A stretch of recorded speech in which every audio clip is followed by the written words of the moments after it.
Yeah, this is development at its best. It really is. And that will act as a distribution point. How to do this, because I haven't got a clue. This is a rather unusual video in that it's actually split into two parts. The content that we'd got was over an hour and a bit, so I've had to cut it down. And as a result, this week I'm putting out two videos on Project Wally. The first video starts off talking about the reworked front panel and some buttons that we're going to make. And the second one deals with finally getting the chassis and tracks fitted, along with the logic and power board. So let's get stuck into episode 6 as we start to come to grips with the front panel, the buttons, speakers and so forth. And as ever, my name's Owen. Welcome to the Makerplex. This is Project Wally. I thought this might be an interesting part for you folks. This is the front panel, and as you can see, it was one that I previously printed. The changes that I've made to this aren't particularly huge, but I'll quickly sort of run you through them. I've installed an LED here. The speaker grille actually has a speaker behind it, and the sort of area for his little front screen has actually got a screen. So I think that's a 1.4 inch TFT, which of course does full colour, which is really sort of what we want for various animations and so forth. And then along the top, which looks pretty gnarly at the moment, we've got these 4 buttons which correspond. And we do have, a nice cover for this so that it actually doesn't look like utter rubbish at this moment. Anyway, that wasn't really the point of this interjection. The point of this interjection was to kind of show you behind the scenes here. You can see that there's 5 leads for the button, obviously 4 buttons and a ground, so because you're going to make a circuit or break a circuit depending on how we wire it. You've then got the little speaker hidden there. There's a LED hidden in there, and I've sort of 3D printed a transparent plug for the LED just to sort of make it look nice, really. And then the magic sort of happens here. This is the TFT. There's a fairly straightforward bog standard TFT, and there's this chunk of PLA sort of glued in the back here to stop it from coming out. It's all belt and braces, but it does the job. The point being that previously, let me just see if I can find them.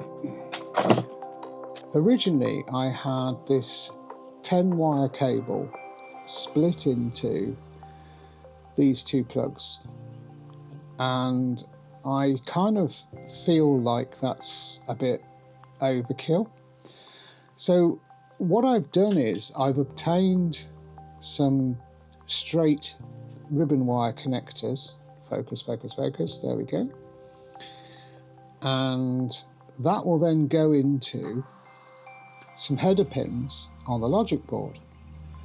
So immediately we've kind of got rid of a whole load of flapping around sockets and leads because it attaches straight to the logic board. Now, of course, the logic board underneath is getting quite busy at the moment, but hey, that's the entire point, is that we've got everything in one place. I've added a little amplifier here which takes the output from the DF player and squirts it to the speakers. That is down this ribbon cable.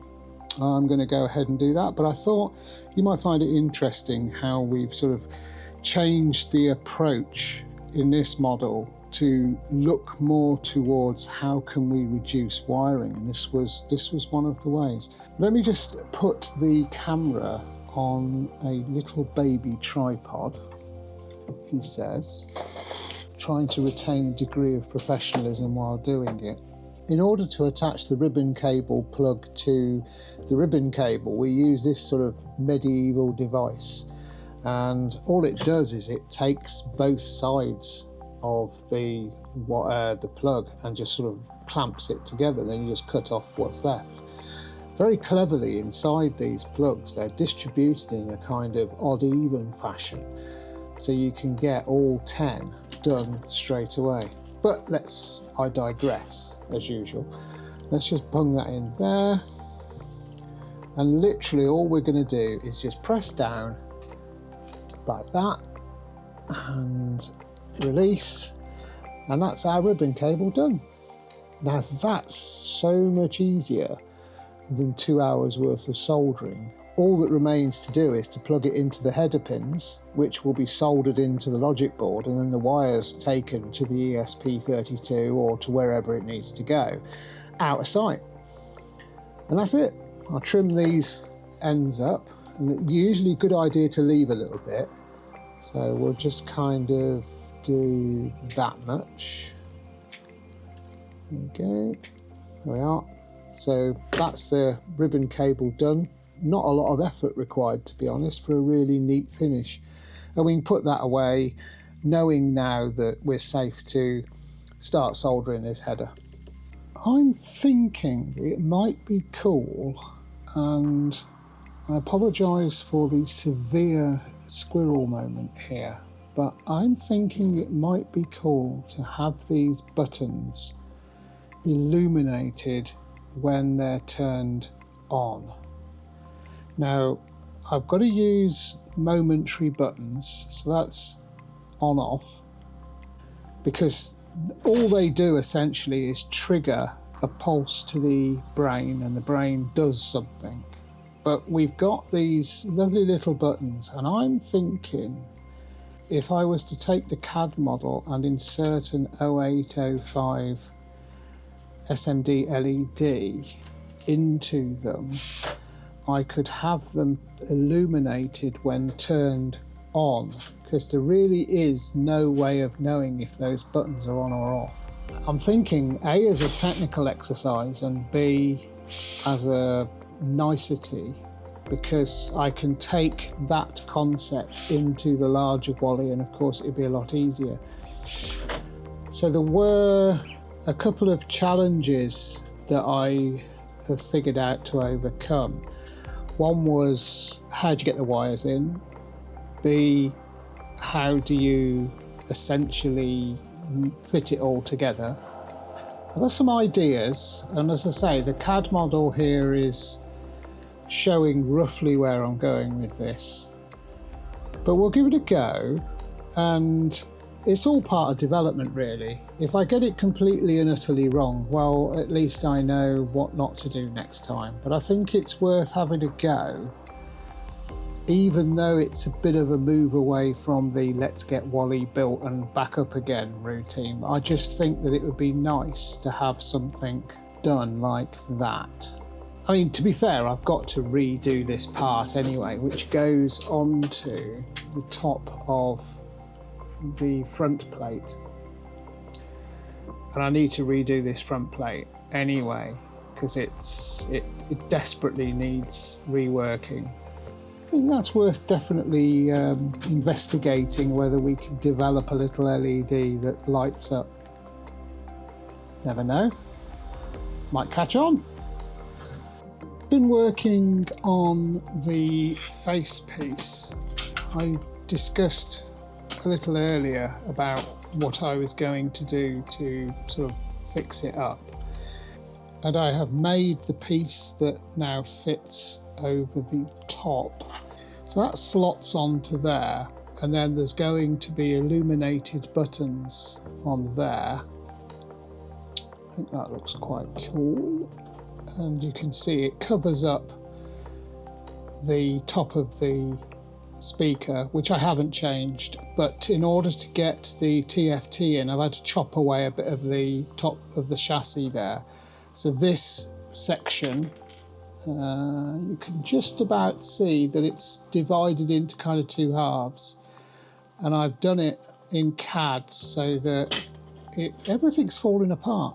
I've done it in CAD so that it fits on there really well, and I think it's interesting. My ability to understand the tolerances for the 3D printer has got really, and I'm not blowing my own trumpet, I'm just quite surprised that I've actually got it right first time. Normally it's about 3 or 4 goes before I get it, and this time it was first time right, so I'm really pleased about that. Essentially it boils down to sort of taking 0.2 and 0.3 off most measurements so that it at least fits, and I found that the Bamboo H2D, which is what I did this on, is relatively good for the dimensions. Now that goes on there. We can just take that off because it's not relevant. That effectively fits kind of there, like so. The wires from the buttons that are inside, you can see them just poking through. They will then come down to a couple of distribution boards, which will sit there. And I've named them so that I will remember what they're actually for. And started to wire the LED and the speaker, which is clearly where the sort of noises come from. And this is going to get double-sided sticky taped to this.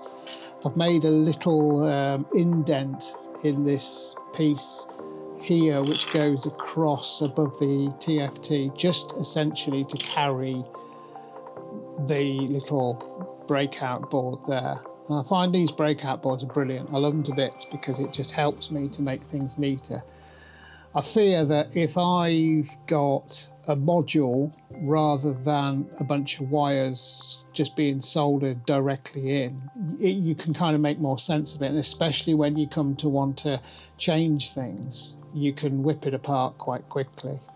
Plus, it's going to be absolutely critical when I start to do the bigger version that we have a well sorted wiring system, because the wires won't necessarily be more wires, but the pathways will more or less be the same. It's just that if you've only got to do it once, it's a damn sight easier than inventing everything from the ground again. So all of this work that I'm doing is actually quite useful. But that's as far as I've got to there. The common wires will go to this bus. Well, say it's a bus, it will be when I've finished with it. I'm just going to run some solder across these and we'll split it into 2 halves, and that will act as a distribution point. I have wired in the connector for the TFT, and I've got to do another one next to it or behind it, probably next to it, for the top buttons, and that's another bunch of wiring out of the way. The back of this is still the same as before. I've added in a few extra bits. Mainly now it's going to be taking the various outputs from the various things that need to go frontwards. So that would be the speaker outputs from the amplifier, it would be the wires from the ESP32 that are going to drive the TFT, and stuff like that. So we're coming along.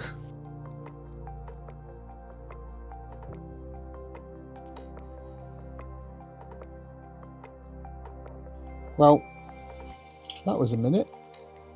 I suddenly realised after doing a bunch of soldering that my intended plan to have 2 sets of these headers was a little bit erroneous, because what I could have done was what I'm going to do now, which is add a 16-port I/O expander literally on the front panel, which means that I can take all of the buttons, almost everything aside from the speakers and the TFT screen pins, via I²C. Because if you think about it, the buttons, they're simple states, they're on and off.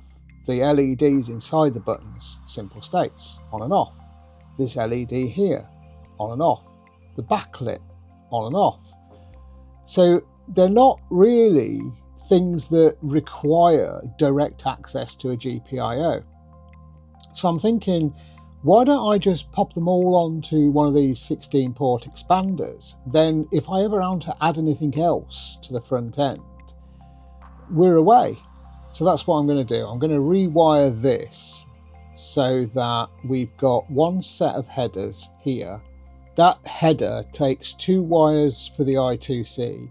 The rest of them are taken up with the speaker wires, bearing in mind with those can't go via an expander, and the pins for the rest of the TFT. So there we go. Yeah, this is development at its best. It really is. We'll go from there. My desk is an absolute pit. Look at it. Look at this.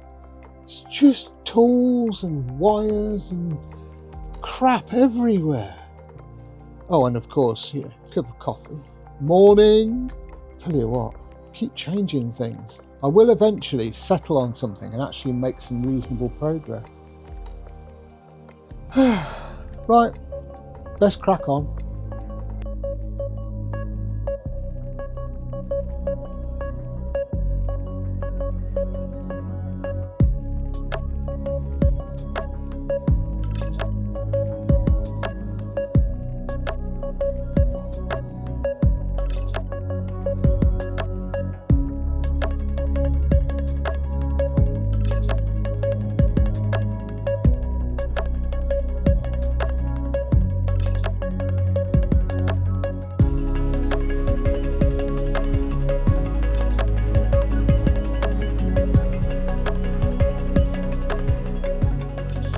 What we're looking at here is the way that you can change the address of the module on the I²C or 2-wire, depending on what you want to call it, but we'll stick with I²C.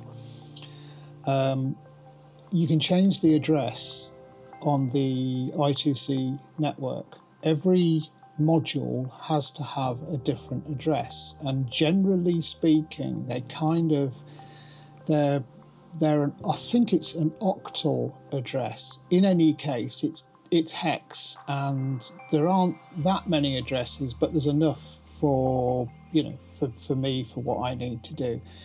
I believe that the 8-port expander that's on the logic board, it has an address of 0x20, so we're going to change this one to 0x21 so that the network doesn't get confused. It's absolutely okay not to understand what all that means. What's important is you understand that you need to do this in order to be able to have more than one device on the I²C network, because clearly it's only got 2 wires and you've got to have some way of establishing what's what on that network. So I'm going to just pop some solder blobs onto these pads in order to get where I want to go. And I've asked ChatGPT how to do this because I haven't got a clue. And it says I need to bridge A0 to VDD. I need to bridge A1 to ground, GND, and A2 to GND. So let's do that now. I'm going to have to use my trusty magnifier. Right, so we want to go to ground, to VDD with the first one. So let's do that. Just going to very carefully bridge over that. Oh, come on, there we go. The second one's got to be bridged to GND, so we'll do that. Oh, come on. The word pig's ear was invented for me, I think. No, come on. There we go. And the same for A2, that's going to GND as well. Let me just get rid of the excess solder on the soldering iron.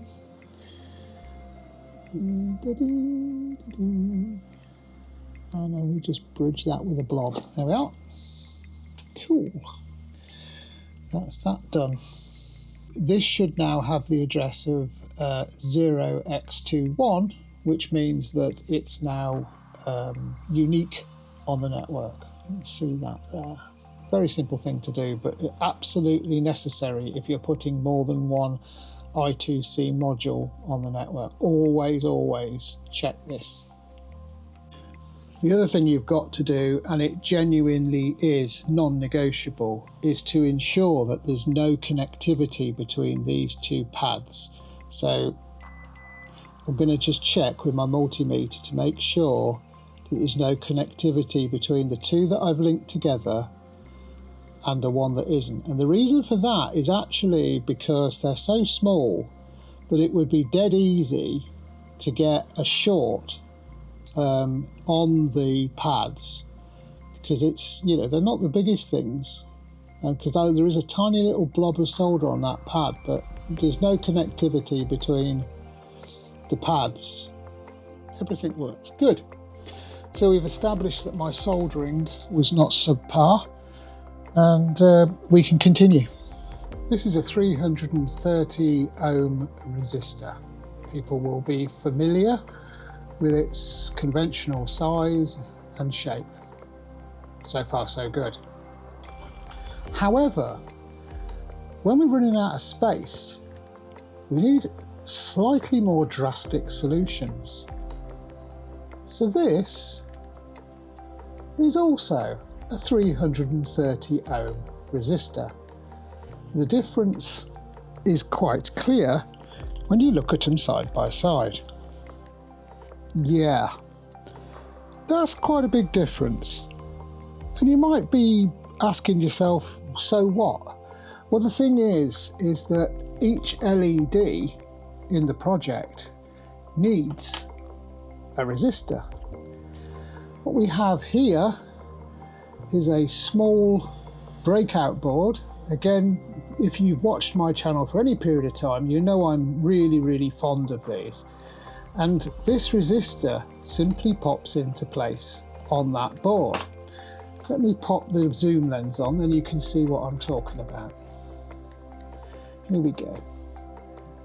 So the difference really is astonishing. Let's just add, for the sake of argument, a similar sized, well, a similar capacity. Now obviously I've got the long legs on this because I don't want to chop them off because I might need it. But you can see that's one and that's t'other. We need 5 resistors for the front panel of the Wally board. We need 4 for the buttons across the top, which we're going to illuminate, and we need 1 for the status one that's in the front. So we need 5. And I'd much rather plonk 5 little ones and have it nice and neat than have to do a load of heat shrinking and messing about with the bigger ones. That's my introduction to you of the 1206 size resistor, and they go smaller as well. The reason I've chosen the 1206 size is because I can actually see them. The ones that are even smaller than that, well, I mean, you know, tweezers are not even good enough. Yeah, I'll stop rambling and start soldering. Off we go. There are lots and lots of ways you can do SMD components like this, but my favourite one is to drop a blob of solder onto the 2 sides of the connecting board. So what I do is I tend to melt one side, drop the resistor in to that side, and then melt the other side and just push it all down. And I really haven't found a better solution than that currently. And with a reasonable soldering iron, this does tend to be quite a useful course of action. It really works. There we go. Job's a good one. That's the resistor nicely soldered in place. Dead neat, no fuss, just straight on. I know I've said this before and I'll say it again. Whenever you're putting electronics in, one of the first things to do after you've done your soldering is go and test the continuity, or the lack of, and make sure that the component that you've put in is still okay. And what I'm doing here is testing the resistors to make sure that they've all got continuity and they're all showing the correct resistance. And just so you're aware, 0.33 is 330 ohms. They're all correct, and there should be a 220 ohm as well. So there we go. That's just made sure that the resistance across all the components is right, so that if a problem should occur later, at least we know that that part of the electronics components is wired correctly and is working as expected. I've just glued the top switches into the new switch holder, and as you can see the wires are dangling out below, ready to go. And that's, in my opinion, extremely neat. What will happen now is that I need to drill down alongside each switch to allow the LED wire to sort of go down next to it, so that it can go up and down the sort of, I don't know, it's about 2 or 3 millimeters that it needs. That's a very quick job, but yeah, I just wanted to get that piece done and show you so you can see how neat it is. And pretty much we've got the board now on the back of the front piece. That's a mouthful, isn't it? The back of the front piece. That's wired in, ready to go. I need to add the switches when the glue has gone off, and I've attached the LED hats to them. And then I think we can call done on that front panel. That's pretty much almost an episode's worth, really. I'm chuffed, to say the least, in how neat that now looks. But if you recall, when I first started the front panel, we were talking about having 2 header sets here, and we've wound up with a header, a 16-port GPIO expander, some built-in resistors, a distribution panel for ground, and like several sort of very quick 3D printed carriages. So yeah, that's just an example of the deviation that sometimes you've got to take when playing with these things. You've really got to approach it with a, well, I've got an idea, but I'm not convinced it's going to be the one we end with. Yeah, it is what it is.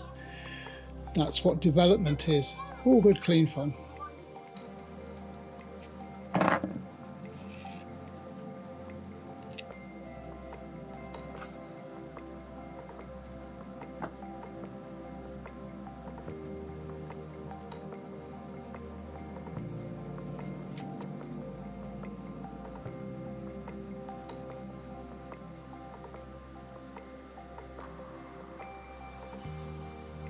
Right, I'm actually really pleased.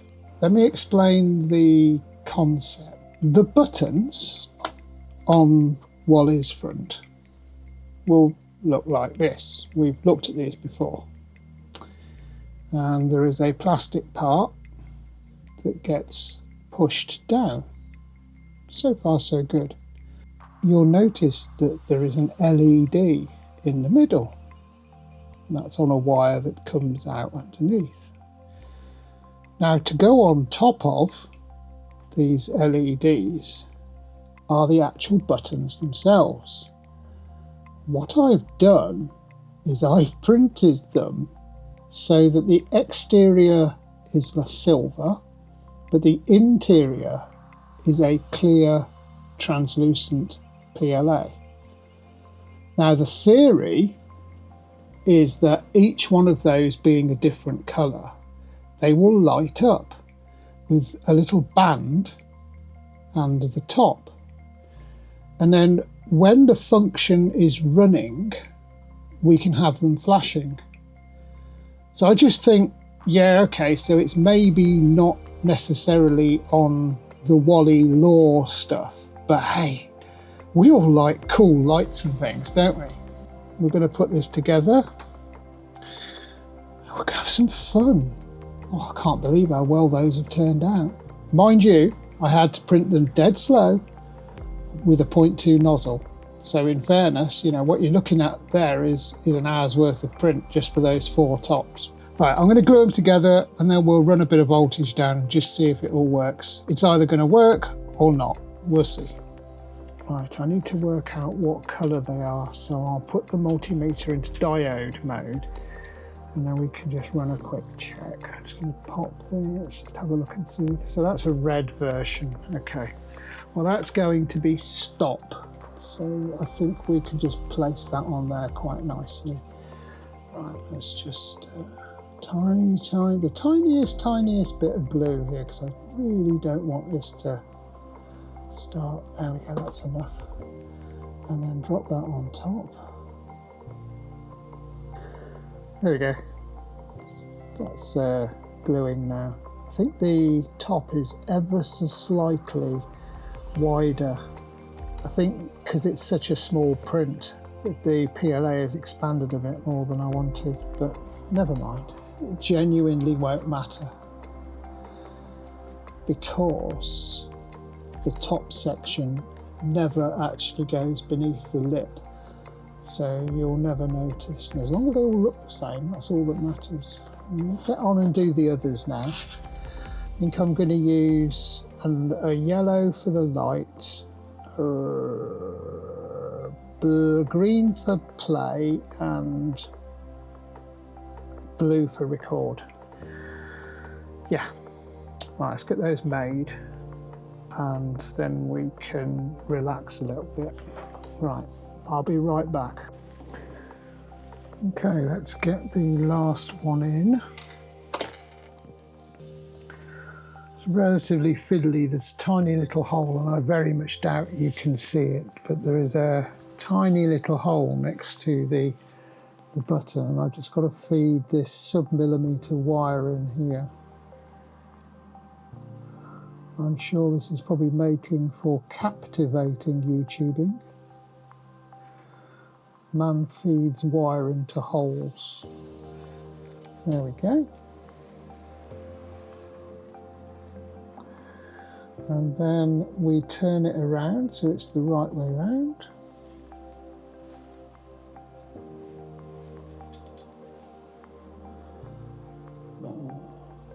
That's it. Just make sure, yeah. And I should just be able to press it into place. And yeah, there we go. So that's all of the buttons in now. And let me just zoom out a tad. Bear with. Okay. Right. Oh, you probably didn't hear much of that because I was muffled. So apologies for the audio in the last 30 seconds. That's the body of the... Oh, my microphone's still not right. Hang on. Let's try that. There we go. Right, the body of the top switch is now done. And this mess of wires is going to be placed onto the various boards, and we'll do that now. But yeah. These came out better than I could have hoped, really. This one's a little bit worrying because these go down perfectly, but this one I did in a different way and it's refusing to behave itself, so I may have to do a little bit of remedial work. Right, okay, let's get this into the front panel and do the wiring, and then at least that mess is over and done with. Right, that's in place. I haven't glued it in yet, but it is a lovely fit, so it doesn't really warrant me gluing it just at this nanosecond, because I can just video it quickly for you. And if we turn around the back, we can see all of the wires. I've sort of cut them down a little bit just to try and make it a little bit easier to identify. But yeah, fits beautifully. So we shall now proceed to wiring that in, and I think probably we'll have done enough for this episode. Not certain, I might have to do a check. Anyway, moving on.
Thanks for watching so far. I'm about to upload the second part of this video today.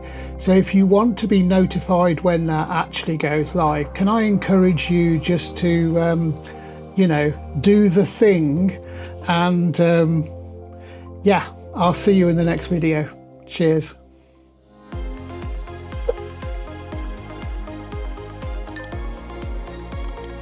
Now, the difference is that I've installed in the get off. Thank you. The point of this, oh gosh, I've got a lot of rubbish. Where did I put them? I'll put them down somewhere to show you guys. And of course, having done that, I've lost them. Yeah, well, that's just about typical, isn't it? Oh, hang on, is this them? No. Yeah. Well, that ain't happening. Here we go. Really, you know, I could really have set this up from the start, but no. Right, okay. Oh, dropped it. That's not going to do any favours. Yeah. And I can't pick this damn thing up now. Hang on. Stop messing me about. Sake. Right. Ah. Maybe we could take it through the lens here. It'd be exciting, wouldn't it? Nope, it can't find it. Come on, come on.